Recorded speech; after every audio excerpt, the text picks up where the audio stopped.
welcome to this tutorial. In this tutorial, I'm going to teach you about unique constraint in PostgreSQL. In real-time example, we will see the unique means a row which is containing a data of the column data between the rows. It will maintain a unique way only. The constraint will taken care all the things. To maintain a data, once if we applied a column to be as a unique, how it is we will see. Like once we are creating a data and we have mentioned like a check constraint not null, likewise we have to specify this is the column is unique column. We'll see here like a create table, it is an emp1 is here, like I'll make it as an emp2. Now id is the same as an id I have taken, and emp name I specify here like emp id, you simply put s, and the product name instead of emp name I'm specifying here, and one more column I'm taking is an email of the person, right? That email is varchar I'm taking as a data type. Yeah, varchar, and 255 may or may not.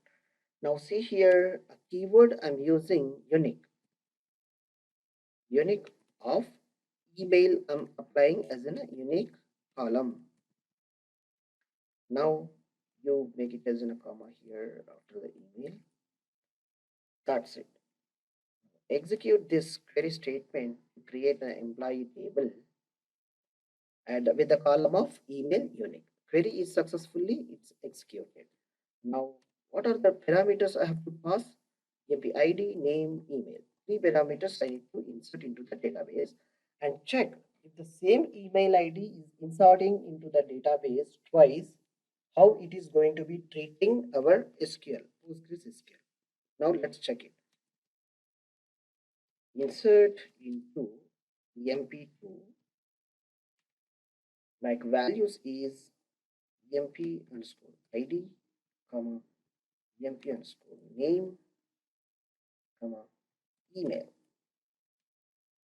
Values are, that is in 2, I'm simply specifying as in 2 here for the emp id,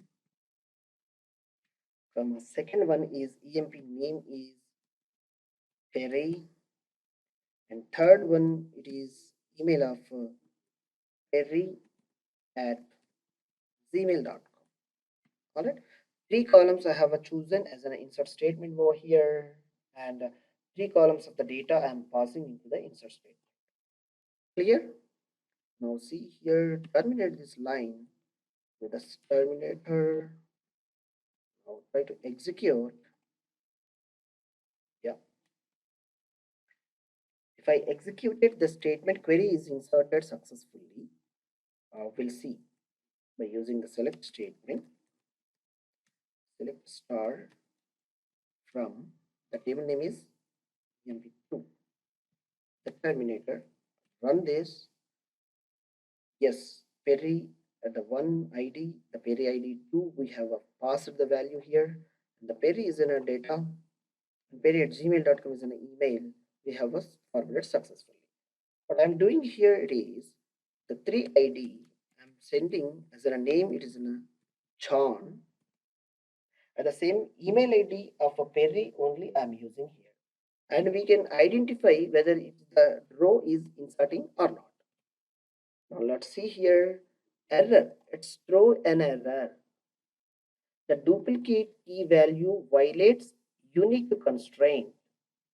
The emp2 underscore email underscore key that uniquely we have identified while creating a database table, like email we have given as a unique.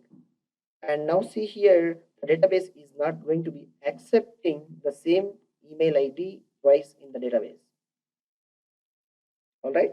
In addition to, you can use to the primary key as well as by applying a unique for a particular column as in a column to be maintained as a unique identity and unique data. And also you can specify this unique too, like a phone number, Aadhaar number, any government unique identity card number, voter ID number, which the person is having uniquely identifying. That is a very much pretty easy to create a unique identity constraint in while creating the tables. Hope you understand. Thank you for watching this session. Thank you.